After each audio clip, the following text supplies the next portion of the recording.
Monami, watashi no tomodachi. Balik lagi di cerita manhwa. Kali ini kita akan membahas sebuah cerita yang baru. Komik asal Korea yang berjudul My Dad is Too Strong.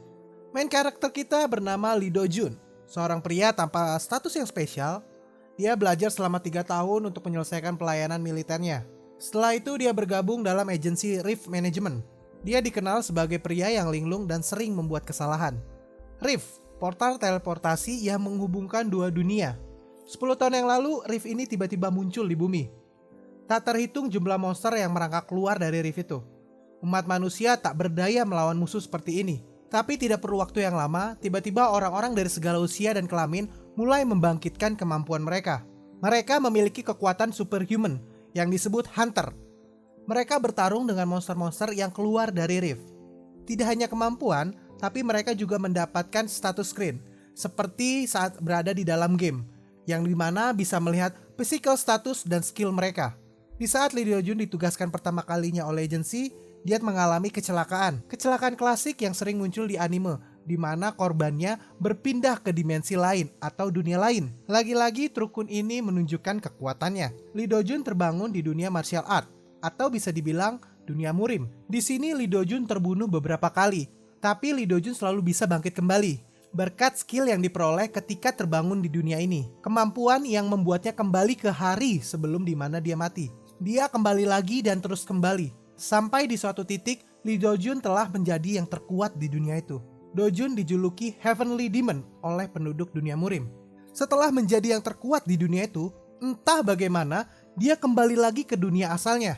Terbangun di sebuah rumah sakit dan menjalani operasi akibat truk yang menabraknya. Dokter dan suster terlihat kaget melihat Do Jun terbangun tanpa luka sedikit pun di badannya. Karena sudah terlalu lama di dunia murim, Do Jun hanya memiliki ingatan yang samar-samar tentang Korea, sehingga dia butuh waktu untuk terbiasa dengan kehidupan baru ini. Saat dia mengecek status screen-nya, semua statusnya sudah mentok rata kanan. Lee Do Jun mengingat kembali saat dia di dunia murim, di mana dia telah banyak membunuh orang di dunia itu. Dia sering dihianati sehingga dia tidak bisa percaya kepada orang lain lagi. Sekarang dia menjalani kehidupan baru di Korea hingga dia berpikir untuk menjalani hidup yang normal. Kembalinya dia ke kantor, semua karyawan kantor tampak kaget. Do Jun yang mengalami tabrakan sehari sebelumnya telah sembuh total di hari ini, seperti tidak terjadi apa-apa dengan dia. Kepribadian Do Jun pun berubah. Dulunya dia adalah orang pemalu dan ceroboh. Sekarang tampak tenang dan berwibawa. Tubuhnya pun berbeda dari sebelum kecelakaan itu. Kini dia memiliki dada yang berbidang dan tubuhnya lebih tinggi dari sebelumnya. Ditambah lagi, Lee Do Jun tidak mengingat posisi meja kerjanya. Membuat semua orang di kantor semakin tidak percaya bahwa dirinya adalah Lee Do Jun. Sampai-sampai mereka meminta Lee Do Jun untuk melakukan absensi melalui fingerprint. Namun, dia tetap terbukti sebagai Lee Do Jun meskipun berulang-ulang kali dicoba. Lee Do Jun beralasan dia sedikit kehilangan ingatan akibat tabrakan itu. Karena bos merasa kasihan kepada Lee Do Jun disuruh untuk pulang ke rumah untuk mengambil cuti akibat kecelakaan. Sesampainya di rumah, Lee Do Jun dibingungkan kembali akibat dia lupa dengan passcode rumahnya sendiri. Tidak disangka-sangka, ternyata ada seorang perempuan yang berada di dalam rumahnya Lee Do Jun. Dia membukakan pintu untuk Lee Do Jun. Lee Do Jun tidak tahu siapa perempuan ini. Sejauh yang dia tahu, dia tidak pernah bertemu dengan perempuan ini. Perempuan ini memanggilnya dengan sebutan paman. Setelah saling berbicara, kini Lee Do Jun tahu bahwa ini adalah anak dari kakaknya. Pacar dari kakaknya telah meninggal dunia, sehingga kakaknya meminta anaknya ini untuk pergi ke rumah Lee Do Jun dan memberikan passcode rumah Lee Do Jun. Ini pertama kalinya Lee Do Jun bertemu dengan perempuan ini. Sehingga Lee Do Jun tidak bisa membiarkan perempuan ini tinggal bersamanya. Tapi perempuan ini menunjukkan chat kepada Lee Do Jun bahwa Lee Do Jun telah mengizinkan dia untuk tinggal di tempatnya. Itu adalah pesan dari 2 hari yang lalu. Lalu Lee Do Jun memberitahukan kemarin dia mengalami kecelakaan dan berada di rumah sakit. Baru hari ini diperbolehkan pulang. Dan parahnya, ingatannya sedikit terganggu. Karena masalah di ingatannya, jadi kemungkinan agak sulit untuk menjalani hari-harinya. Itulah sebabnya dia tidak mau merawat orang lain dengan kondisi seperti ini. Perempuan ini tidak kehilangan akal. Dia meminta Lee Do Jun untuk membuat kontrak. Dia meminta Lee Do Jun untuk menjadi ayahnya sampai dia lulus. Karena ingatan Lee Do Jun bermasalah, dia akan membantu Lee Do Jun untuk menjalani kehidupan, seperti bersih-bersih, mencuci, masak, dan yang lain-lainnya. Lee Do Jun diam tidak menanggapi. Gadis ini kembali berkata, tidak perlu sampai lulus, setengah tahun pun tidak masalah, sampai dia masuk asrama. Lee Do Jun berpikir bahwa ini cukup bagus juga. Dia terlalu lama menghabiskan waktu di Murim, sehingga butuh waktu lama untuk terbiasa dengan dunia ini. Lee Do-jun setuju dan mulai menulis sebuah kontrak. Isi kontraknya, Lee Do-jun akan menampung gadis ini di rumahnya hingga 31 Desember 2020. Kedua, gadis itu harus membuat catatan rinci dan mengumpulkan bukti-bukti pembayaran tagihan biaya hidup yang akan ditanggung oleh Lee Do-jun.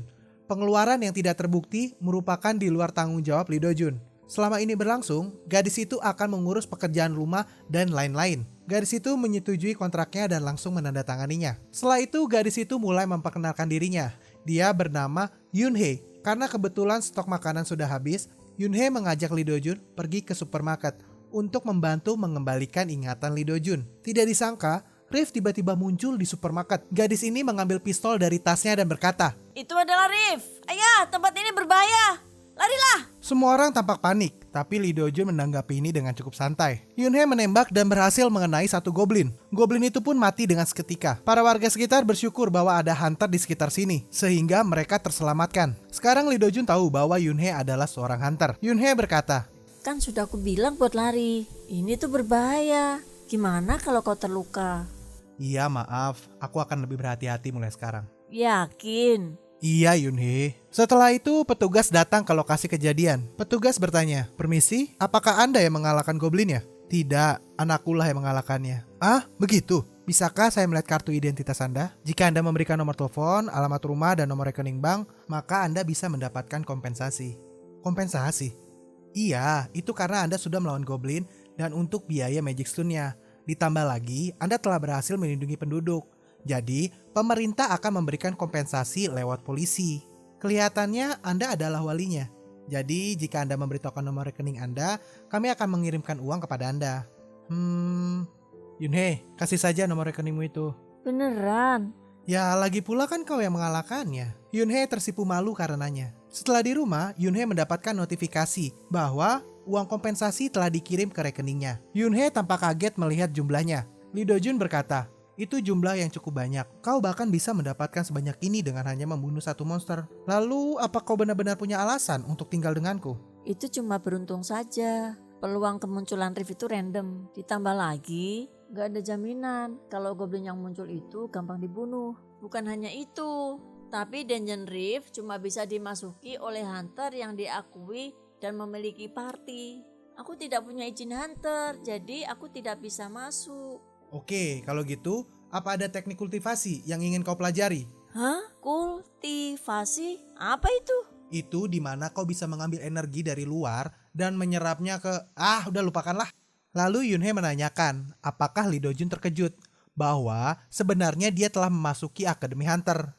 Yoon-hee juga menjelaskan bahwa kekuatannya itu belum bangkit, tapi dia masih bisa menggunakan mana. Dia juga bukan hunter resmi, tapi dia masih mempunyai izin untuk menggunakan pistol mana. Lee Do-jun menanggapi, "Itu hebat, tidak sembarangan orang bisa jadi hunter." Dengan bangga, Yoon-hee meminta Lee Do-jun untuk merawat dia dengan baik, karena Yoon-hee berencana untuk menjadi hunter yang terkenal. Setelah itu, Yoon-hee bertanya apakah pekerjaan Lee Do-jun. Lee Do-jun menjelaskan bahwa dia bekerja di balai kota. Tampaknya Yoon-hee khawatir kalau Lee Do-jun bekerja melakukan pekerjaan yang berbahaya. Esoknya Lee Do-jun pergi ke kantor. Si bos berkata, "Lee Do-jun, jadi bagaimana keadaanmu? Apakah kau sudah bisa bekerja?" "Iya pak, terima kasih atas perhatianmu. Seperti yang kau lihat, aku baik-baik saja."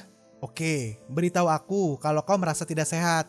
Kesehatan itulah yang terpenting." "Do-jun, disitulah mejamu. Apakah kau sudah ingat?" Tanpa berkata, Do-jun langsung pergi ke arah mejanya. Di sebelah meja Do-jun, ada seorang pria bernama Kwon Hyuk-soo. Dia adalah senior dari Lee Do-jun. Dia memperkenalkan diri kepada Lee Do-jun, karena tampaknya Lee Do-jun tidak mengingat dirinya. Hari ini, semua orang sedang menunggu kedatangan seorang hunter, Hunter F-Rank. Ya, meskipun dibilang Hunter F-Rank itu tidak kuat, tetapi mereka tetaplah seorang hunter. Selang beberapa lama, datanglah seorang perempuan yang cantik. Dia meminta maaf atas keterlambatannya. Ya, dialah seorang Hunter F-Rank itu. Si bos berkata, "Oh ya ampun, harusnya tadi aku di luar untuk menyambutmu." Oh tidak, ini salahku. Aku yang terlambat. Kwon Hyuk-soo meminta untuk Lee Do-jun menyapa hunter baru itu. Dia adalah hunter yang baru-baru ini disewa oleh agensi. Sambil menjelaskan tugas Lee Do-jun di agensi ini, bahwa Lee Do-jun akan pergi dengan hunter untuk tugas di lapangan. Tapi Kwon Hyuk-soo meminta untuk Lee Do-jun tidak bertugas hari ini, karena dia masih mengkhawatirkan kesehatan dari Lee Do-jun. Si bos juga menambahkan untuk Lee Do-jun tidak pergi kali ini, karena mereka khawatir dengan Lee Do-jun. Tapi Lee Do-jun masih bersikukuh. Dia tetap ingin pergi ke lapangan. Di luar kantor, si bos berkata kepada Kwon Hyuk-soo, "Apa dia gila? Siapa yang tahu dia bakal kena kecelakaan apa lagi? Aku paham kekhawatiranmu, Pak. Tapi tetap saja, kita beri saja dia kesempatan. Bagaimanapun juga kan, dia adalah anggota tim kita." Ya, baiklah. Dengan ini, sekian dulu episode kali ini. Bagi kalian yang penasaran bagaimana Lee Do-jun menyelesaikan tugasnya, pantengin terus aja channel ini dan tunggu update video dari kami. Gua Keltam cabut, sampai jumpa di episode selanjutnya. Bye-bye!